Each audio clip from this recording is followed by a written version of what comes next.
प्रभु यीशु मसीह के नाम में आपको अनुग्रह, शांति और आशीष मिले। कभी आपने सुना है कि एक ही शहर या एक ही नगर के दो नाम हो?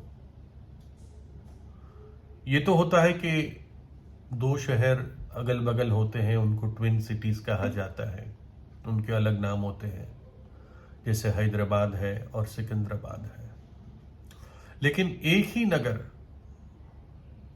उसके आधे हिस्से का अलग नाम है और दूसरे हिस्से का अलग नाम है। और ये एक ऐसा नगर है जो बेल्जियम और नेदरलैंड, यूरोप के दो देश, इसके बॉर्डर पे पड़ता है। इसका एक हिस्सा तो बेल्जियम में है और दूसरा हिस्सा नेदरलैंड में है। और ये जो बॉर्डर है, जैसे हम और देशों के बीच में बॉर्डर देखते हैं, जैसे इंडिया पाकिस्तान के बीच में या मेक्सिको और अमेरिका के बीच में, जो ऊंची ऊंची दीवारें होती हैं, तारे होते हैं, बिजली से इलेक्ट्रिक्यूट करे हुए तार होते हैं कि कोई छुए तो मर जाएगा या शॉक लग जाएगा। ऐसी बॉर्डर नहीं है इस दो देशों के बीच में। इस हिस्से में सिर्फ एक खींची हुई लकीर है। और जैसे आपने मेडिकल एम्बुलेंस पे देखा होगा कि कैसे क्रॉस का सिंबल बना हुआ होता है लाल, वैसे सफेद सफेद चिन्ह की पूरी लकीर बनी हुई है। और ये लकीर पूरे नगर से निकलती है, कुछ लोगों के घरों से निकलती है, कुछ दुकानों से निकलती है। यानी लकीर के इस तरफ बेल्जियम है और लकीर के उस तरफ नेदरलैंड है। बेल्जियम वाले हिस्से को बार्ल हेरटॉग कहते हैं, बार्ल हेरटॉग, और नेदरलैंड वाले हिस्से को बार्ल नसाउ कहते हैं, बार्ल हेरटॉग और बार्ल नसाउ। और अगर मानो कि कोई घर है जिसके बीच से ये लकीर निकल रही है, ये बॉर्डर निकल रही है, तो आधा घर या जितना भी हिस्सा घर बेल्जियम में है, बाकी घर नेदरलैंड में है। तो इस घर वाले को दोनों देशों को टैक्स भरना पड़ता है। लेकिन एक और इसको लाभ है कि दोनों देशों की जो बेनिफिट्स है, सुविधाएं हैं, इस व्यक्ति को मिलती है। बेल्जियम से भी मिलती है, नेदरलैंड से भी मिलती है। और बड़ा अजीब लगता है और रुचि वाला एक सिचुएशन है, लेकिन अद्भुत बात है, वो लोग शांति से रहते हैं। आप खुद अगर जाए तो आप आराम से क्रॉस कर सकते हैं। एक बच्चा भी साइकिल खेलते खेलते वो लकीर क्रॉस कर लेता है। इस प्रकार से ये नगर है। लेकिन एक और आपको मैं घटना बताना चाहूंगा जब संबंध की बात होती है।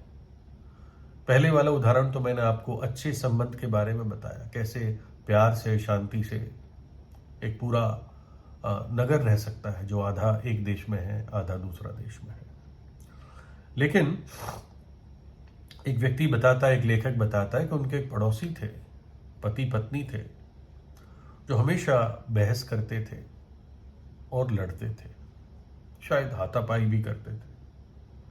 तो आखिर में उन्होंने क्या किया, उन्होंने एक चौक लिया और घर में एक लकीर खींच दी कि आधा घर मेरा, आधा घर तेरा, तू यहां नहीं आएगी, मैं वहां नहीं आऊंगा।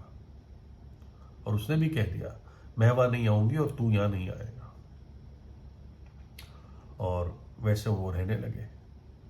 तो जो पति था वो कभी कभी मजाक करता था और उसको चिढ़ाने के लिए वो क्या करता था, अपना पैर का एक अंगूठा उस लकीर के बाहर रखता और उसे कहता, देख मैंने लकीर के बाहर अंगूठा रखा।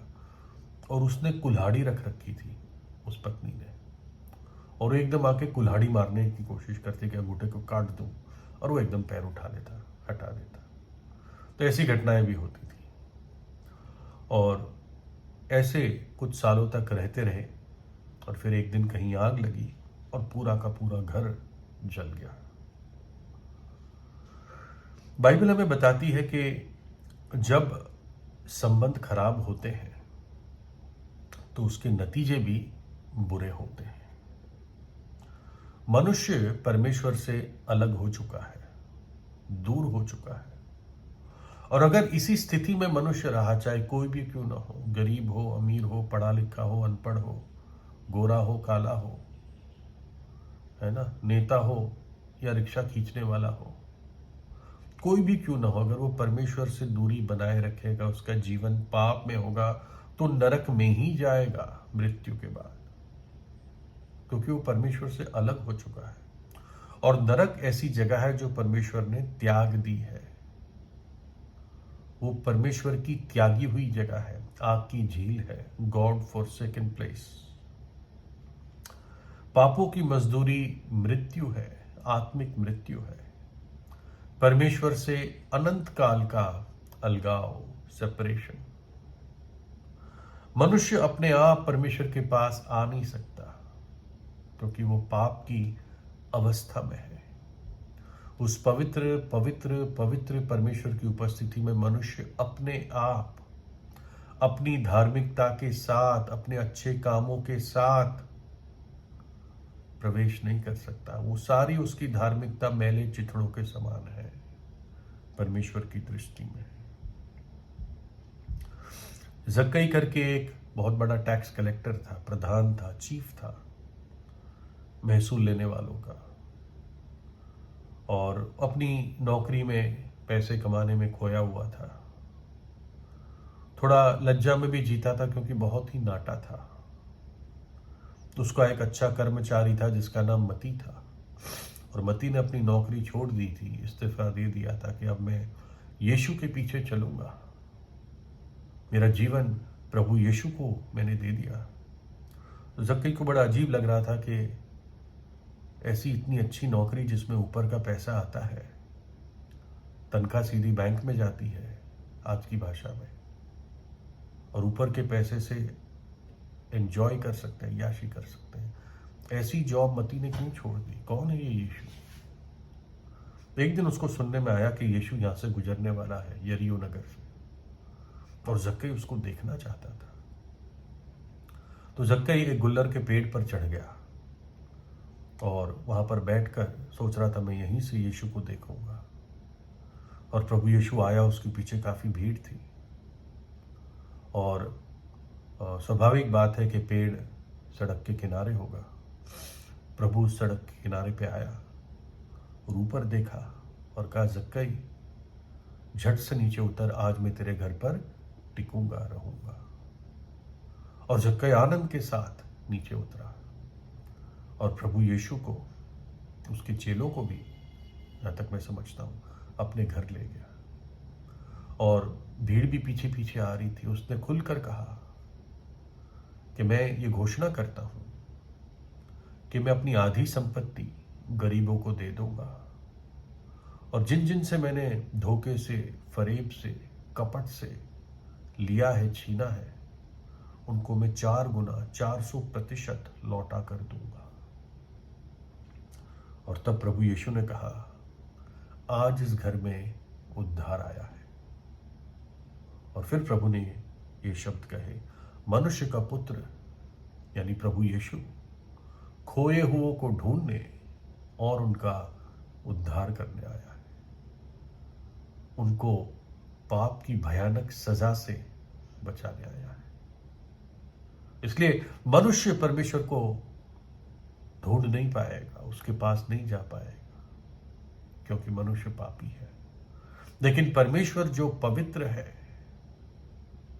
परमेश्वर का पुत्र जो पवित्र है, वो इस धरती पर मनुष्य का रूप धारण करके एक कुंवारी के जरिए जन्म लेकर इस जगत में आया, और क्रूस पर उसने हमारे लिए अपना प्राण दिया, हमारे पापों को और पापों की सजा को, श्राप को अपनी देह में, अपने ऊपर क्रूस पर उठा लिया, और सजा से ही हमारे लिए उसने कीमत चुकाई। अपना पवित्र लहू हमारे प्रायश्चित के लिए उसने बहा दिया, ताकि जब पापी पश्चाताप करके विश्वास करता है, तो यीशु का लहू उस पापी को शुद्ध कर देता है। प्रभु यीशु जीवित है, वो तीसरे दिन मृतकों में से जी उठा। प्रभु का वचन कहता है, सो हम यीशु मसीह के राजदूत हैं। मानो परमेश्वर हमारे द्वारा समझाता है, आपको समझाता है। हम मसीह की ओर से, यीशु मसीह की ओर से निवेदन करते हैं कि परमेश्वर के साथ मेल मिलाप कर लो। प्रभु यीशु के साथ, परमेश्वर के साथ मेल मिलाप कर लो। प्रभु यीशु आपको आशीष दे।